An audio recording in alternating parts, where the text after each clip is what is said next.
शिवाय नमस्तुभ्यम। प्रिय भक्तजनों, आज सोमवार के दिन भगवान शिव के श्री चरणों का ध्यान करते हुए हम सब मिलकर भगवान को समर्पित सोमवार व्रत कथा का रसपान करेंगे। आप सब भी सच्चे मन से इस कथा को पूरा सुनकर कमेंट बॉक्स में भोलेनाथ की जय जरूर लिखिएगा। पौराणिक कथा के अनुसार अमरावती नगर में एक धनी व्यापारी रहा करता था। दूर दूर तक उसका व्यापार फैला हुआ था। नगर में उस व्यापारी का सभी लोग बहुत मान सम्मान करते थे। इतना सब कुछ होने पर भी वह व्यापारी मन से बहुत दुखी था, क्योंकि उस व्यापारी का कोई पुत्र जो नहीं था। दिन रात उसे बस एक ही चिंता सताती रहती थी कि उसकी मृत्यु के बाद उसके इतने बड़े व्यापार और धन संपत्ति को कौन संभालेगा। पुत्र प्राप्ति की इच्छा से वह व्यापारी हर सोमवार भगवान शिव की व्रत और पूजा किया करता था। सायंकाल को वह व्यापारी शिव मंदिर में जाकर भगवान शिव के सामने घी का दीपक भी जलाता था। उस व्यापारी की भक्ति देखकर एक दिन देवी पार्वती ने भगवान शिव से कहा, हे प्रभु, ये व्यापारी आपका सच्चा भक्त है। कितने दिनों से ये सोमवार का व्रत और पूजा नियमित कर रहा है। भगवान, आप इस व्यापारी की मनोकामना अवश्य पूर्ण करें। तब भगवान शिव ने मुस्कुराते हुए कहा, हे पार्वती, इस संसार में सबको उसके कर्म के अनुसार फल की प्राप्ति होती है।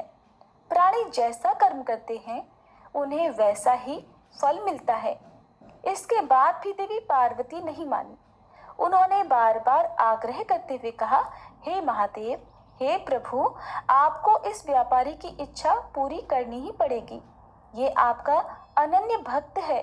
हर सोमवार आपका विधिवत व्रत रखता है और पूजा अर्चना के बाद आपको भोग लगाकर एक समय ही भोजन भी ग्रहण करता है। आपको इसे पुत्र प्राप्ति का वरदान तो देना ही होगा प्रभु। देवी पार्वती का इतना आग्रह देखकर भगवान शिव ने कहा, देवी, तुम्हारे आग्रह पर मैं इस व्यापारी को पुत्र प्राप्ति का वरदान देता हूँ, लेकिन इसका पुत्र 16 वर्ष से अधिक जीवित नहीं रहेगा। उसी रात भगवान शिव ने स्वप्न में उस व्यापारी को दर्शन देकर उसे पुत्र प्राप्ति का वरदान दिया और उसके पुत्र के 16 वर्ष तक जीवित रहने की बात भी बताई। भगवान के वरदान से उस व्यापारी को खुशी तो हुई, लेकिन पुत्र की अल्पायु की चिंता ने उस खुशी को नष्ट कर दिया। व्यापारी अब भी पहले की तरह सोमवार का विधिवत व्रत करता रहा। कुछ महीने पश्चात उसके घर एक बहुत ही सुंदर पुत्र उत्पन्न हुआ। पुत्र जन्म से व्यापारी के घर में खुशियां भर गई। बहुत धूमधाम से पुत्र जन्म का समारोह मनाया गया।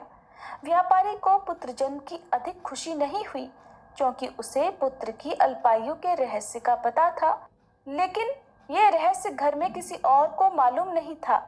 विद्वान ब्राह्मणों ने उस पुत्र का नाम अमर रखा।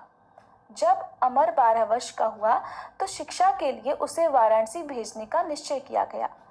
व्यापारी ने अमर के मामा दीपचंद को बुलाया और कहा कि अमर को शिक्षा प्राप्त करने के लिए वाराणसी छोड़कर आओ। अमर अब अपने मामा के साथ शिक्षा प्राप्त करने के लिए चल दिया। रास्ते में जहाँ भी अमर और दीपचंद रात्रि विश्राम के लिए ठहरते, वहीं यज्ञ करते और ब्राह्मणों को भोजन भी कराते थे। लंबी यात्रा के बाद अमर और दीपचंद एक नगर में पहुंचे। उस नगर के राजा की कन्या के विवाह की खुशी में पूरे नगर को सजाया गया था। निश्चित समय पर बारात आ गई, लेकिन वर का पिता अपने बेटे के एक आंख से काना होने के कारण बहुत चिंतित था। उसे इस बात का भय सता रहा था कि राजा को इस बात का पता चलने पर कहीं वह विवाह से इनकार न कर दे, इससे उसकी बदनामी होगी। वर के पिता ने अमर को देखा तो उसके मस्तिष्क में एक विचार आया। उसने सोचा, क्यों न इस लड़के को दुल्हा बनाकर राजकुमारी से विवाह करा दूं। विवाह के बाद इसको धन देकर विदा कर दूंगा और राजकुमारी को अपने नगर में ले जाऊंगा। वर के पिता ने इस संबंध में अमर और दीपचंद से बात की। दीपचंद ने धन मिलने के लालच में वर के पिता की बात स्वीकार कर ली और अमर को दूल्हे के वस्त्र पहनाकर राजकुमारी चंद्रिका से विवाह करा दिया गया। राजा ने बहुत सा धन देकर राजकुमारी को विदा किया। अमर जब लौट रहा था तो सच नहीं छिपा सका और उसने राजकुमारी के दुपट्टे पर लिख दिया, राजकुमारी चंद्रिका, तुम्हारा विवाह तो मेरे साथ हुआ था। मैं तो वाराणसी में शिक्षा प्राप्त करने जा रहा हूँ। अब तुम्हें जिस नवयुवक की पत्नी बनना पड़ेगा वह कान्हा है। जब राजकुमारी ने अपने दुपट्टे पर लिखा हुआ पढ़ा तो उसने काने लड़के के साथ जाने से इनकार कर दिया। राजा ने सब बातें जानकर राजकुमारी को महल में रख लिया। उधर अमर अपने मामा दीपचंद के साथ वाराणसी पहुंच गया। अमर ने गुरुकुल में पढ़ना प्रारंभ कर दिया। जब अमर की आयु 16 वर्ष की हुई तो उसने एक यज्ञ किया। यज्ञ की समाप्ति पर ब्राह्मणों को भोजन कराया और खूब अन्न वस्त्र दान किए। रात को अमर अपने शयन कक्ष में सो गया। शिवजी के वरदान के अनुसार शयनावस्था में ही अमर के प्राण पखेरु उड़ गए। सूर्योदय पर मामा अमर को मृत देखकर रोने पीटने लगा। आसपास के लोग भी एकत्र होकर दुख प्रकट करने लगे। मामा के रोने विलाप करने के स्वर समीप से गुजरते हुए भगवान शिव और माता पार्वती ने भी सुने। तब माता पार्वती ने भगवान से कहा, प्राणनाथ, मुझसे इसके रोने का स्वर सहन नहीं हो रहा। आप इस व्यक्ति के कष्ट को अवश्य दूर कीजिए। भगवान शिव ने देवी पार्वती के साथ अदृश्य रूप में जाकर अमर को देखा तो पार्वती जी से बोले, देवी, ये तो उसी व्यापारी का पुत्र है जिसे मैंने 16 वर्ष की आयु का वरदान दिया था। आज इसकी आयु तो पूरी हो गई। देवी पार्वती ने फिर भगवान शिव से निवेदन किया, हे प्राणनाथ, आप इस लड़के को जीवित कर दीजिए, नहीं तो इस लड़के के माता पिता पुत्र की मृत्यु के कारण रो रो कर अपने प्राणों का त्याग कर देंगे। इस लड़के का पिता तो आपका परम भक्त है, वर्षों से सोमवार का व्रत करते हुए आपको भोग लगा रहा है।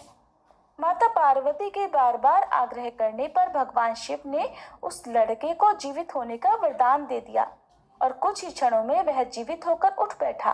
फिर शिक्षा समाप्त करके अमर मामा के साथ अपने नगर की ओर चल दिया। दोनों चलते हुए उसी नगर में पहुंचे जहां अमर का विवाह हुआ था। उस नगर में भी अमर ने यज्ञ का आयोजन किया। समीप से गुजरते हुए नगर के राजा ने यज्ञ का आयोजन देखा। तब राजा ने अमर को तुरंत पहचान लिया। यज्ञ समाप्त होने पर राजा अमर और उसके मामा को महल में ले गया और कुछ दिन उन्हें महल में रखकर बहुत सारा धन वस्त्र देकर राजकुमारी के साथ विदा कर दिया। रास्ते में सुरक्षा के लिए राजा ने बहुत से सैनिकों को भी साथ भेजा। दीपचंद ने नगर में पहुंचते ही एक दूत को घर भेजकर अपने आने की सूचना भेजी। अपने बेटे अमर के जीवित वापस लौटने की सूचना से व्यापारी बहुत प्रसन्न हुआ। व्यापारी ने अपनी पत्नी के साथ स्वयं को एक कमरे में बंद कर रखा था। भूखे प्यासे रहकर व्यापारी और उसकी पत्नी बेटे की प्रतीक्षा कर रहे थे। उन्होंने प्रतिज्ञा कर रखी थी कि यदि उन्हें अपने बेटे की मृत्यु का समाचार मिला तो वे दोनों भी अपने प्राण त्याग देंगे। व्यापारी अपनी पत्नी और मित्रों के साथ नगर के द्वार पर पहुंच गया। अपने बेटे के विवाह का समाचार सुनकर पुत्र वधू राजकुमारी चंद्रिका को देखकर उसकी खुशी का ठिकाना नहीं रहा। उसी रात भगवान शिव ने व्यापारी के स्वप्न में आकर कहा, हे श्रेष्ठी, मैंने तेरे सोमवार के व्रत करने और व्रत कथा सुनने से प्रसन्न होकर तेरे पुत्र को लंबी आयु प्रदान की है। ये सुनकर व्यापारी बहुत प्रसन्न हुआ। सोमवार का व्रत करने से व्यापारी के घर में खुशियां लौट आई। शास्त्रों में लिखा है कि जो स्त्री पुरुष सोमवार का विधिवत व्रत करते और व्रत कथा सुनते हैं, उनकी सभी इच्छाएं महादेव की कृपा से पूरी हो जाती हैं। सोमवार व्रत कथा समाप्त।